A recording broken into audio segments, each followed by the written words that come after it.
Welcome.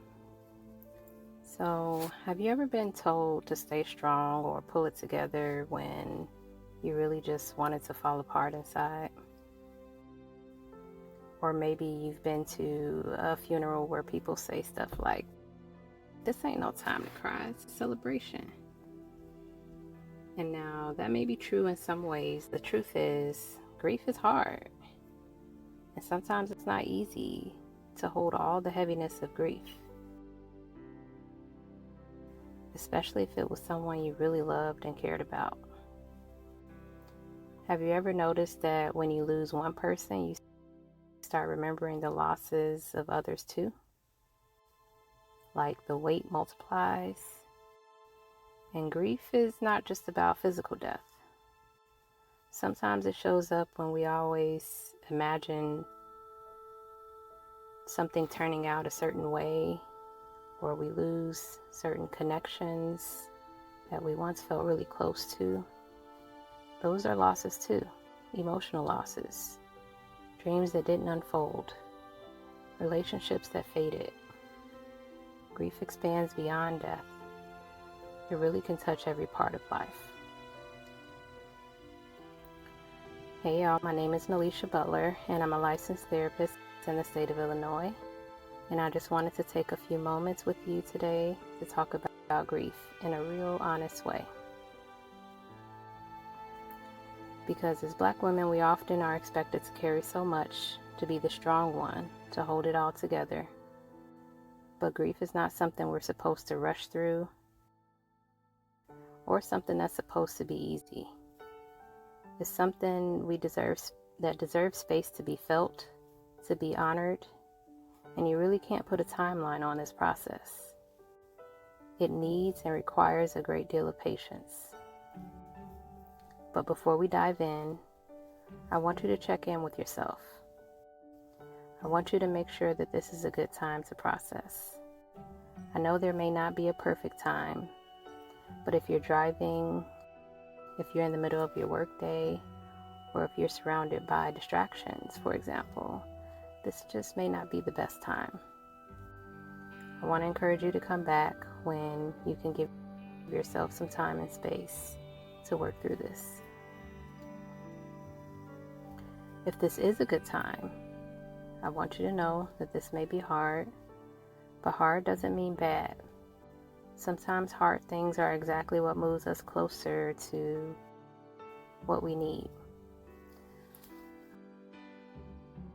Or maybe this will even feel like relief to finally have a little space to honor your loved one in a healthy way.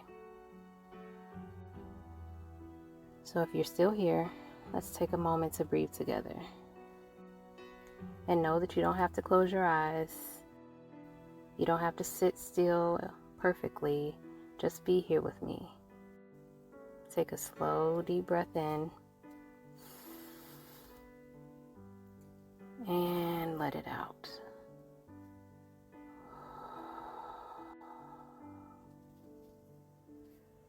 Again, breathe in comfort.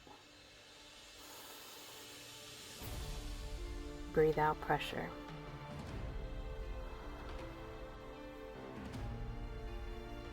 One more time. Breathe in love. And breathe out the need to be strong, just for a minute.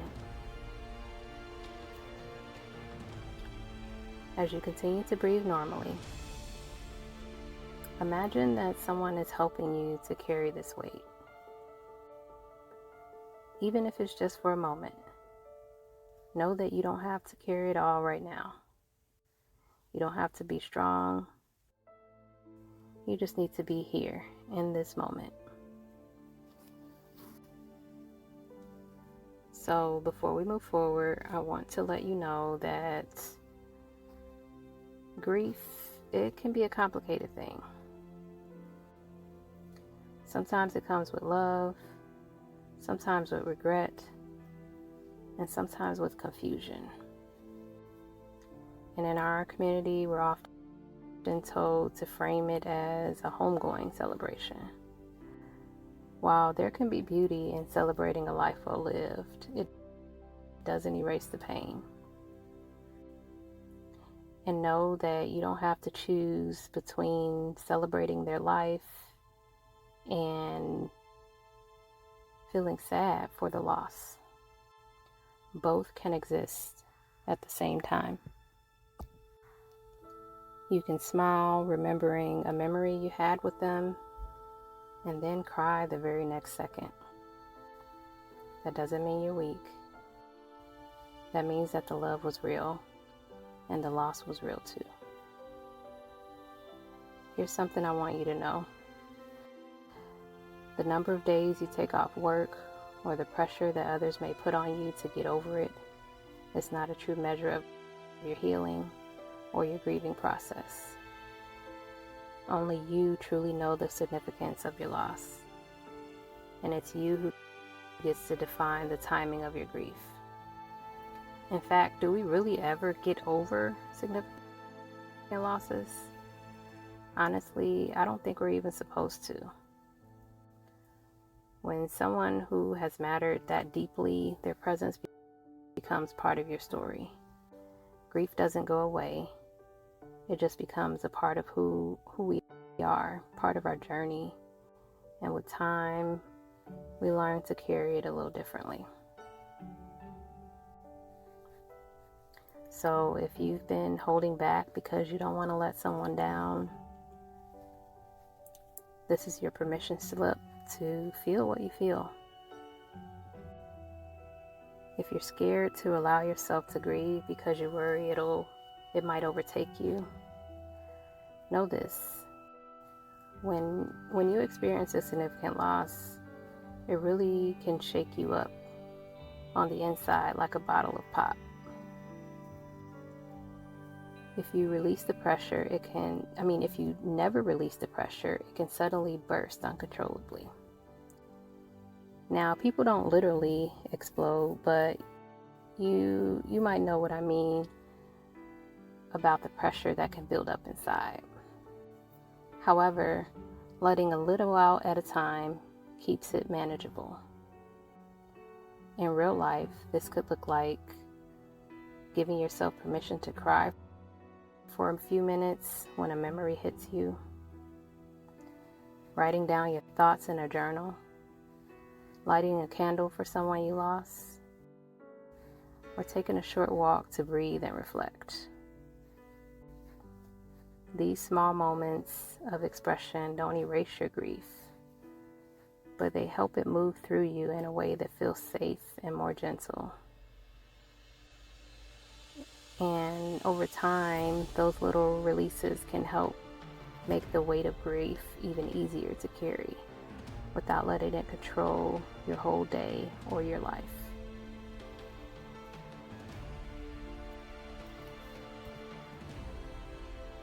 As you move through grief, it's important to remember that your thoughts are not always facts. You might notice thoughts like, I should be over this by now. I can't handle this. These thoughts can feel heavy, but they don't define you.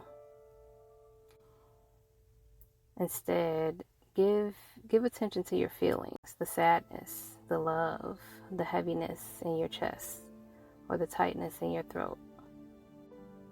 Your feelings are real and they deserve space. You don't have to act on the thoughts that you have, but you can honor the feelings in small, gentle ways. Know that you are not a burden, you are grieving. You don't have to push these feelings away.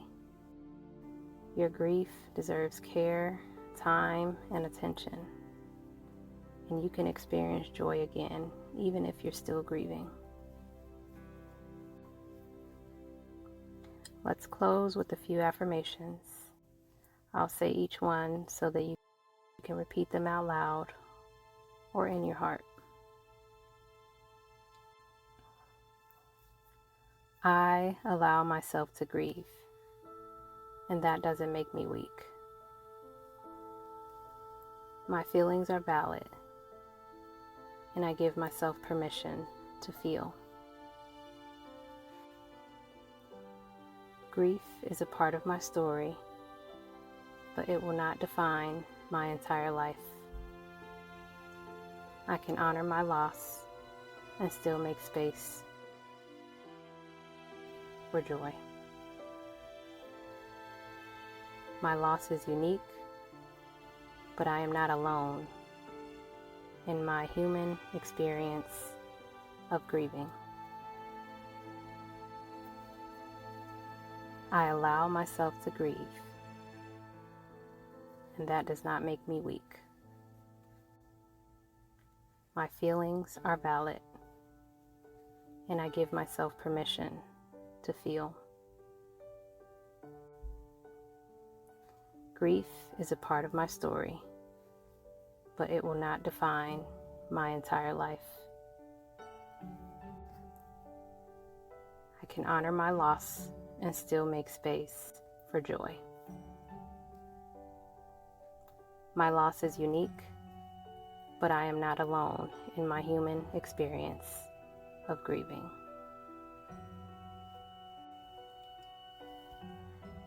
As you work through this journey, remember, you may have times where you need to be strong and handle business. But you don't have to be strong all the time. You don't have to rush your healing. Grief takes time, and your process is valid, however it looks.